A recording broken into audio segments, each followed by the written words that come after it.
আসসালামু আলাইকুম প্রিয় দর্শক, কেমন আছেন? আশা করি অনেক অনেক ভালো আছেন। আজকে আমি আপনাদের সাথে শেয়ার করব ইলিশ মাছ দিয়ে কচুরমুখী রেসিপি, যেভাবে আমি বাসায় রান্না করে থাকি। আশা করি আপনাদের ভালো লাগবে। চলুন রান্নায় চলে যাই। এখানে মাছ নিয়েছি, কচুরমুখী গুলো কেটে নিয়েছি। মাছগুলো লবণ, হলুদ, মরিচ দিয়ে মেখে নিব। একটি কড়াইয়ে সরিষার তেল দিয়েছি, তেলটা গরম হয়ে গেলে মাছগুলো দিয়ে দেব।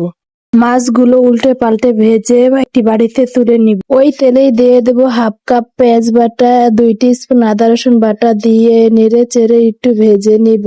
দিয়ে দেব হলুদের গুঁড়া 1 টিস্পুন, মরিচের গুঁড়া 1.5 টিস্পুন, ধনিয়া গুঁড়া হাফ টিস্পুন, লবণ স্বাদ মতো দিয়ে নেড়ে চেড়ে পানি দিয়ে ভালোভাবে কষিয়ে নিব। যখন মশলাটা ভালোভাবে কষানো হয়ে যাবে, দিয়ে দেব কচুরমুখী, দিয়ে একটু নেড়ে চেড়ে কয়টি কাঁচামরিচ দিয়ে দেব। ভালোভাবে কষিয়ে জল দিয়ে দিব। জলটা বলক আইসে পড়লে মাছগুলো দিয়ে একটু জিরা গুঁড়া দিয়ে ঢেকে দিব।